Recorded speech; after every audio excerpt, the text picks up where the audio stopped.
Hello again everyone from Tokyo, Japan, and welcome back to Japan Vintage Camera, where I'm enjoying a very beautiful day here at Hinokicho Park, right next to the pond. It's about lunchtime here in Japan right now, and there are quite a few people out here enjoying their lunch next to the park. There are a few office towers and buildings and such around here, and it's nice to be able to have the option to eat outside on a day like this. There's a beautiful little covered walkway next to the park here, which is covered with wisteria blossoms in the wisteria blossom season, which is coming up in about a week or 10 days or so. I'm looking forward to coming here and enjoying my lunch in the shade under the blossoms and smelling the wonderful scent. Really good day to be out. Subject of today's video is going to be a really unique camera, another Yashica camera. I've done lots and lots of videos about Yashica cameras, but this is probably the most unique of the Yashica series, and this is the Autohalf. This particular version is the Autohalf E2, which was introduced by Yashica, I think between like 1961 and 1963. What makes this camera different from other Yashica cameras and pretty much every other camera is that it was the first camera with electronic exposure, using an actual computerized electronic exposure system. That makes this camera very unique and pretty much cutting-edge technology when it was introduced way back when. This camera was what Yashica used to develop its Electro 35 series of cameras, which eventually sold 8 million units over the years.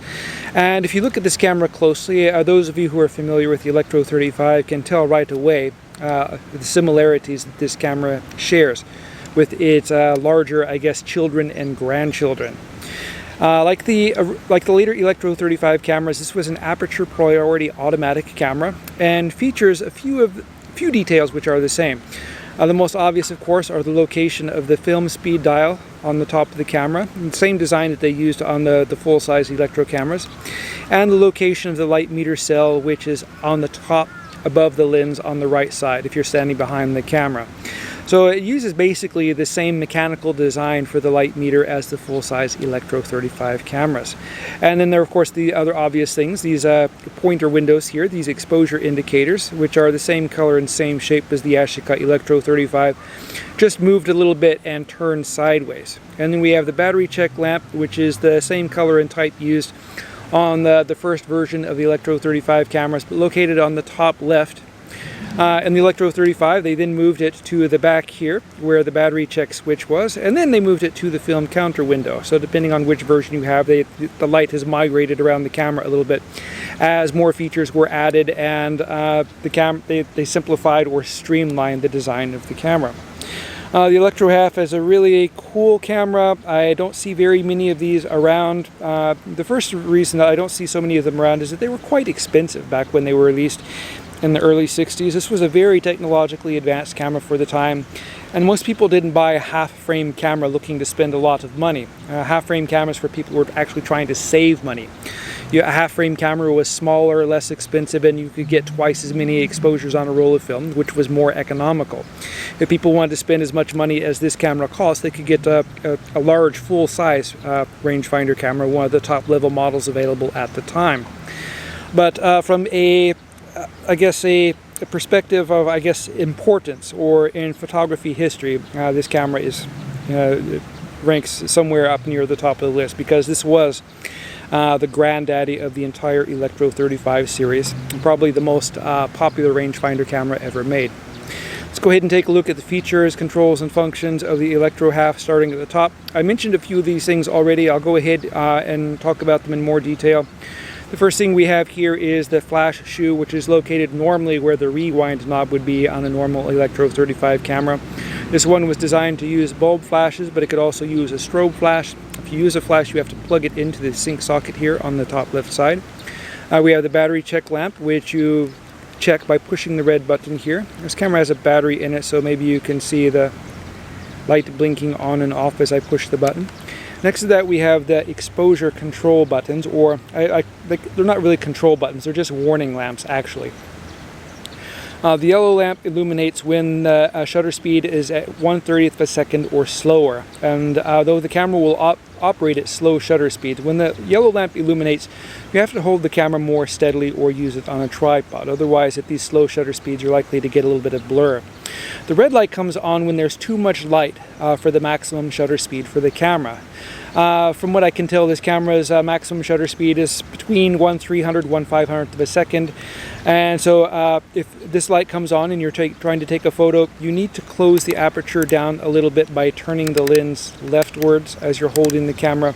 That'll stop it down, and the red light should go out and allow the camera to make an accurate exposure. Over here we have the film speed adjusting dial, and this is very similar to the other later electro cameras. It has ASA range or ISO range of 12 to 400. Later cameras, of course, went up to higher speeds, but this was pretty much as good as it got back in 1961. Here we have the shutter release button with a standard cable release, and this has actually a very nice feeling shutter to it. Very smooth, very quiet. Of course, it's a half-frame camera, and it's a very simple mechanism, so it's going to be a little bit more quiet and less dramatic than an SLR camera or some other rangefinder cameras. Over here we have the film counter window, and as this is a half-frame camera, the number will go up to 72. Normally I get about 76, sometimes 77 exposures from a 36 exposure roll of film. On the back here we have the viewfinder window, which is quite small, but you have to remind yourself that this is a half frame camera, so you only need to see half as much of the viewfinder. For what it is, it's actually very bright and has a wonderful projected frame line system, so it's quite easy to compose with this camera. Once again, this is the battery check switch. Over here we have the selector switch for the flash operation. They call it the exposure signal and flash switch. This would be the exposure signal on this side, and this would be the flash switch over here. You can allow automatic operation when using the flash, or set it to the flash sync speed. For using, say, a strobe flash, the bulb flash, we would use the other setting on this side here, which would set the flash to 1/30th of a second. That means you can use this camera with either normal flash operation or with fill flash if you're using a strobe. On this dial here we have the sync setting, we have the A setting, and we have the B setting. So this camera offers the bulb setting like the later Electro 35s, which is a pretty good feature. Moving to the bottom of the camera, of course we have the film winding and shutter charging dial, and in the center of that underneath is the release button for releasing the film winding mechanism, so you can rewind the film. We have a standard 1/4" tripod socket. Here we have the battery chamber. This camera uses the same large HM4N battery which came in the full-size Electro 35, the big mercury battery which they don't make anymore. However, you can use an SR44 or a 4LR44 battery with an adapter and use this camera. Or, thank goodness, Amazon is now selling the Excel A32PX 6-volt battery, which works in the Electro 35 series and which will also work in the Electro Half. Here we have the film rewind knob with a pop-out lever. This is exactly the same lever that you saw when I did the review for the, the Yashica 35ME. I think that was the last video I published. Moving to the front of the camera, once again we have the light meter window, and this is knurled around the outside, and it looks like this is removable.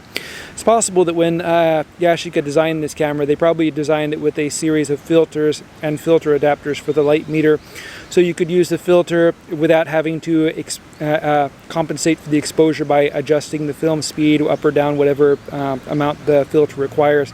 Much simpler system, and kind of a primitive way of when the later Electros, of course, moved the meter eye within the filter ring, so the filter would both affect the lens and the meter. But the technology of this camera, they were in separate places, so pretty interesting feature, and it would have been kind of cool if they put this on the full-size Electro 35 cameras.